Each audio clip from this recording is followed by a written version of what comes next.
Hi, everyone. Welcome back to Face to Face. I'm excited to be here talking with students, faculty, and staff innovators about what they're working on and how they're making a difference in the real world. My guest today is a professor in the UC Davis Sociology Department and author whose first book, The New Noir, Race, Identity, and Diaspora in Black Suburbia, explores the making of Black diasporic suburbs.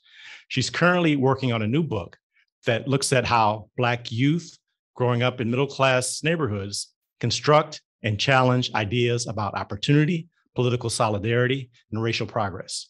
Orly Clerge, welcome to Face to Face. Thank you. Thank you, Chancellor. Thanks for being here with us, Orly. Tell me a little bit about how you came to be an academic and how did you get here to UC Davis? Great question. So I came to be an academic because I was really inspired by a mentor that I had in college. Her name is Dr. Michelle Harris. She was a sociologist, so Wheaton College. I went to Wheaton College from 2001 to 2005. I was a Posse Scholar at the time.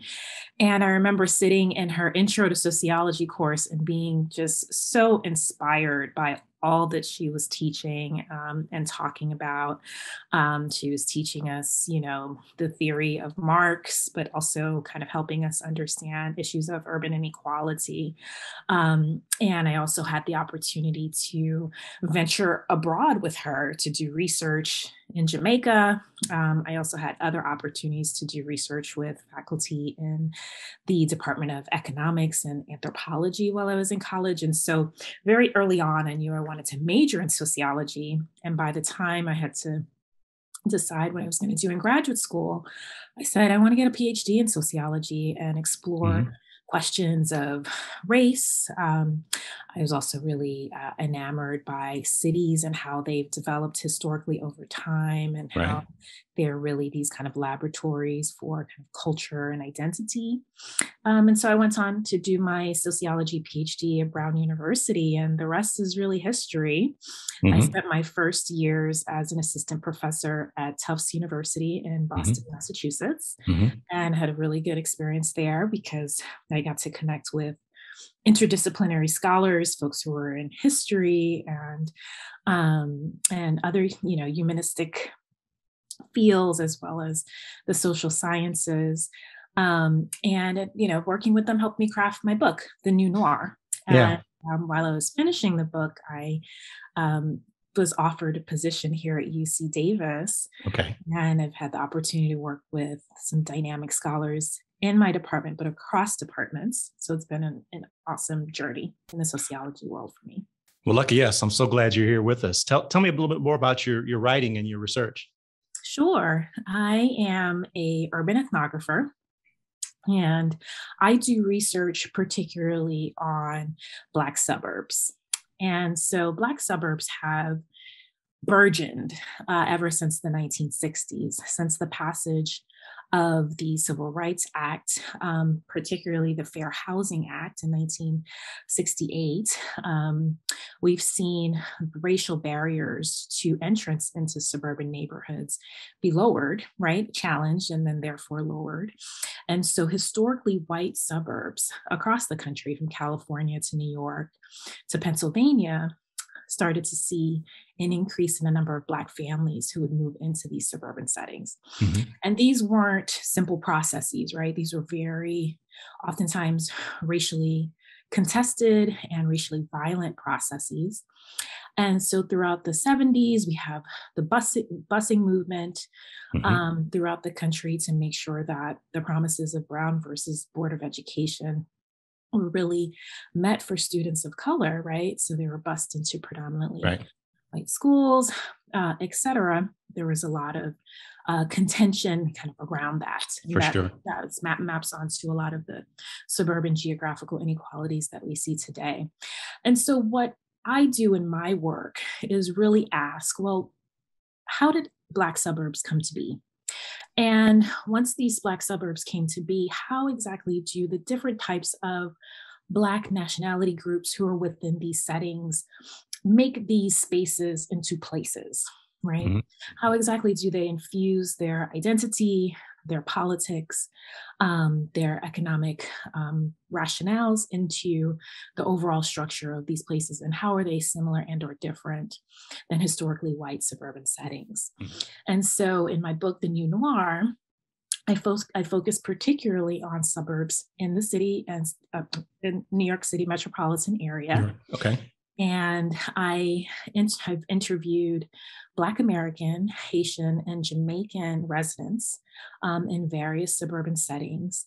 And I've received just such rich data on their lives, not only on how exactly they're shaping the suburbs that they live in and creating them into places of their own, as historian Jonathan Wiener discusses in his book, but also how their histories, right? How the places from which they come, right? So you really, really impact the ways in which they formulate ideas about home, and community, and political solidarity. So that's a little bit about my book project, my first book project. But I'm also a scholar of education and higher education. I also have a co-edited book which focuses on the experiences of faculty of color, and the ways in which they navigate issues of race and inequality in the academy. Yeah. So those are two streams of my research. Well, I'd like to pursue both of those streams. One's a personal reason. I am a product of Black Suburbia, right? So I grew up in the 1960s and 70s in a community that became Black Suburbia due mostly to white flight from that suburb, right? So it's fascinating to me that you're studying this. And are you seeing evidence of this being people having positive experiences from those communities, or neutral or negative or a mixture? Yeah, that's a great question. I think it's mixed, right? I think Black suburbs are so diverse, right? So there's Black suburbs that are oftentimes closer to the city, right? So they're kind of these inner ring suburbs. And then you have, these kind of newer suburbs, let's say in Atlanta, right? These kind of ex-urban areas where homes are, new construction. It's very kind of based on, it's very kind of cookie cutter design, but has a very different feel than older suburbs. And then that's mapped onto the economic situation of that place, right? So the older a suburb is, the more likely it is to have certain kind of economic issues around economic resources, particularly when we compare them to white suburban settings. So something that we're finding in our research in these kind of 21st century Black suburbs is that while we have an increase in the number of Black families that are moving there, for various reasons, right? Some folks are leaving cities because of gentrification, right? Cities are just too expensive. They feel as if they can get more for their money out in suburban settings. So they're kind of just in exile sometimes. In other circumstances, this is a part of, the dream, right? To move on up, right? Indeed. So families are kind of amassing money so that they can put down payments on these homes, et cetera. So those different stories, different strokes for different folks, right? But once they move to Black suburban settings, the data has shown that the majority of Black suburbs are historically segregated and unequal from white suburban settings, right? So many of the challenges that they face in cities follow them to suburbia, right? So in working with other scholars, we're trying to think about, what is this kind of new kind of suburban frontier of inequality? How does it impact access to education? How does it impact voting? What does policing look like in these unequal suburbs, et cetera?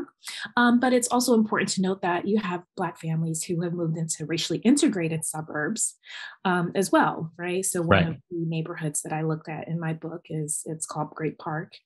And at the time in which I was doing the study, it was 1/3 Black, 1/3 Latinx, and 1/3 white.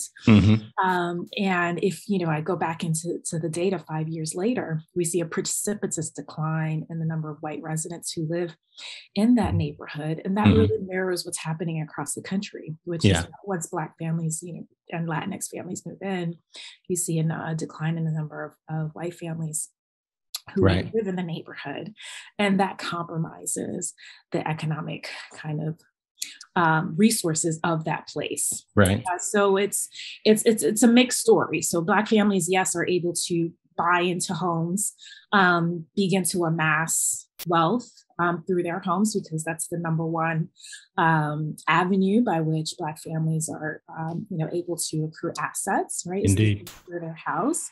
But we've also seen many challenges around that because of the Great Recession and the foreclosure crisis, right? Yeah. I was doing my research right in the center of that. So there's a lot of hope in this kind of out migration to the suburbs, but there's still these kind of lingering issues around racial inequity. Persistent problems. Yeah. Yeah.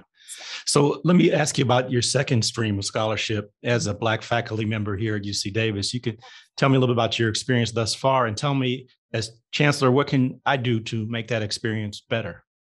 Thank you, Chancellor, for asking that. I'm super appreciative.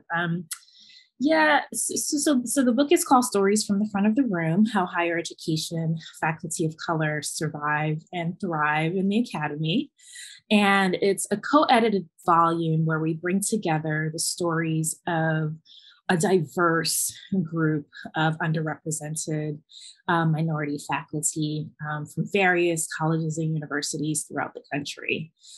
And what they do in the book is they submit these kind of Dear John letters, right? Mm-hmm. And these Dear John letters are, a faculty's opportunity to share with us a particular incident or interaction or event that really elucidated their complicated positionality mm-hmm. in the university and academic system, particularly as it relates to race. Mm-hmm. So for example, we have a story from a Latinx faculty member where he talks about, he's really passionate about his research, but once he started a tenure track position, he was treated like the token Latinx faculty member, right? Yeah.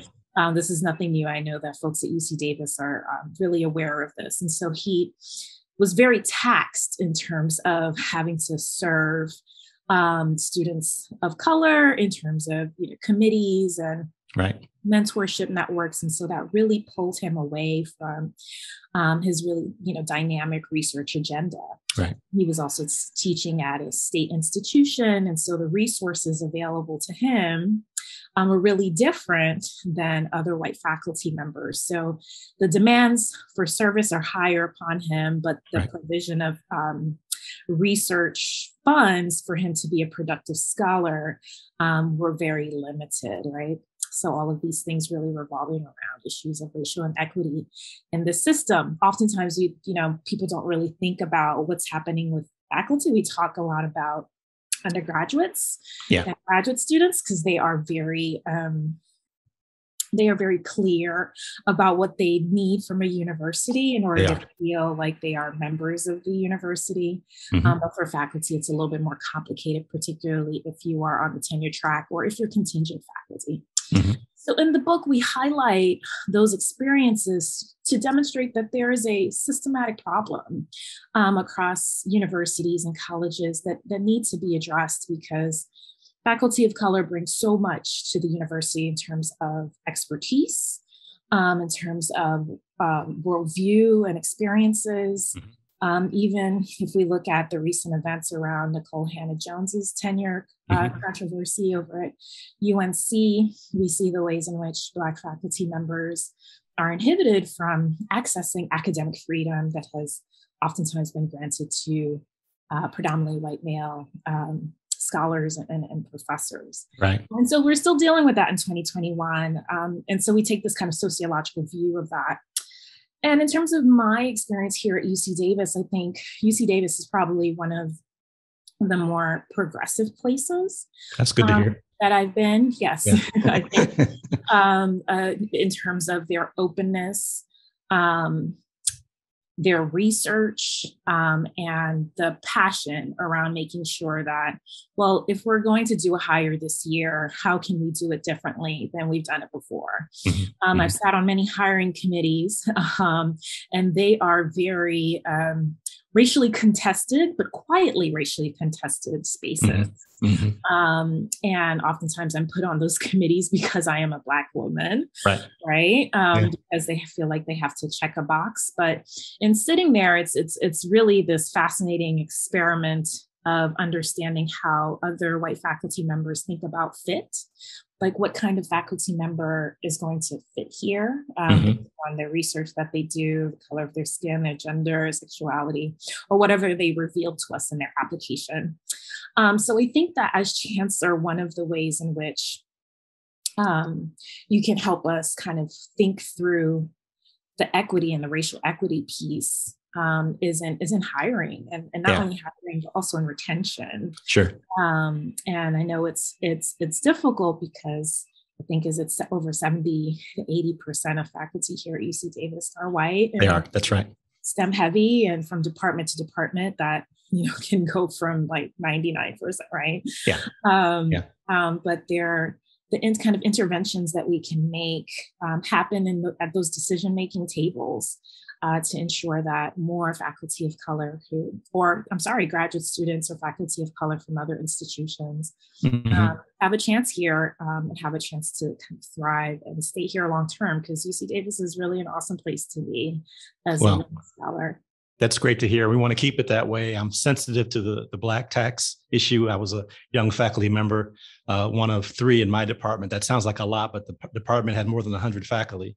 So I'm very aware of that issue. And, we have been successful recently in some of the advancing faculty diversity initiatives led by the Office of the President, and received successful funded proposals in that area. And so that's enabled us to work on that issue some more. And we'll continue to listen to your advice and recommendations, as well as others, to keep trying to get better. Thank you for that. What has you feeling good right now? Great question. My mom is visiting. So what has me feeling good is all of the home cooked meals she's been cooking. Can she come visit me too while she's here? Sure, she can make a stop. She'll take some requests. What's your favorite thing to eat? Anything barbecued, I will eat. Me too. I've been on a barbecue kick myself. Lots of grilled corn, lots of like grilled steaks and burgers and things. So yeah. Absolutely. Yeah.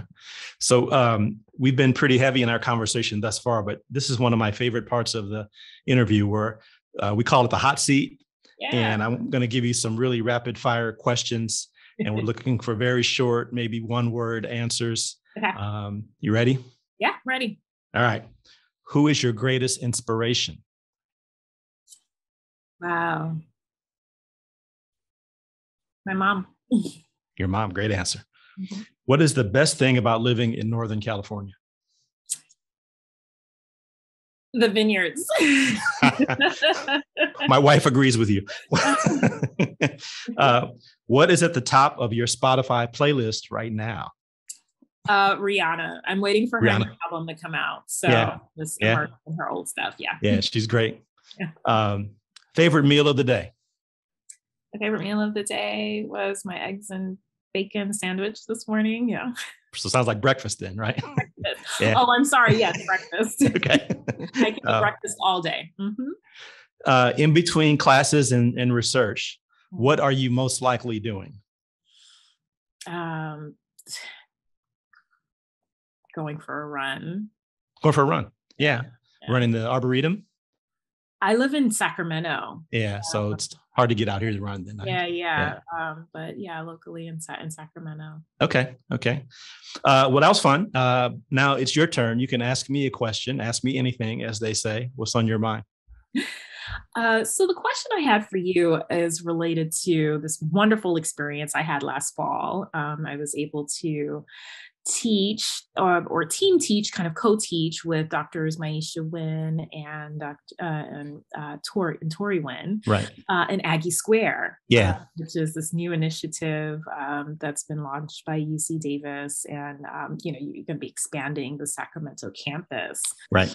And so I believe it was my second or third year when I did the program, and I was just learning about some of the controversies around Aggie Square. And so as an urbanist who was teaching an urban sociology class in Aggie Square, I said, instead of acting like this is not necessarily a problem, I said, let's think about the social problem of gentrification. Sure. From my students, particularly since Aggie Square is pretty controversial within the Oak Park neighborhood, is being seen as perhaps a vehicle of gentrification. So could you tell us a little bit about how UC Davis is thinking about local Oak Park residents, which is kind of a historically Black neighborhood? Sure. In their plans? Yeah, happy to. First of all, I'd say I would welcome your expertise in helping us to alleviate this issue for those people. But interestingly enough, when we conceived of Aggie Square, it was viewed positively almost universally, including by the residents, at least the ones that we talked to. And we certainly had gentrification or the reduction of gentrification or the elimination of gentrification at the top of mind from the very first press conference that the mayor and I did. And we talked about that, in fact. But gentrification is something that was happening in Oak Park before Aggie Square was conceived, and likely would have happened if there was no Aggie Square coming. But we don't want to make it worse, right? We want to be a positive force in the community. So there's a number of things that we have put in place to try to address it. One is a pretty extensive workforce development activity. We have committed to hiring 25% of the people that live in the surrounding zip codes at Aggie Square for anything from technicians to service workers to people that be working for the companies that co-locate with us. We have we're putting into place some training for those jobs. We have designated Aggie Square as what they call an enhanced infrastructure financing district. And that's a vehicle by which we can use the tax generated by Aggie Square, primarily property tax revenue, to funnel that back into the community to develop a affordable housing trust fund. And we expect that will generate about $50 million over the next several years for affordable housing. And on top of that, because that's more out in the future, more immediately, the mayor and I have committed, Mayor Steinberg and I have committed to raising privately $5 million for rental assistance for existing residents. And we're more than 60% there on that figure already. So, but we're always open to other ideas. We're sensitive to this issue, and we want the community to feel like Aggie Square is something that happened for them and not to them, right? So that's where we're going. But I appreciate the question. It's a really good question. So thanks, Orly, for a stimulating conversation. I really appreciate you being here. And thanks to all of you for watching. We'll see you next time here on Face to Face. Go Ags.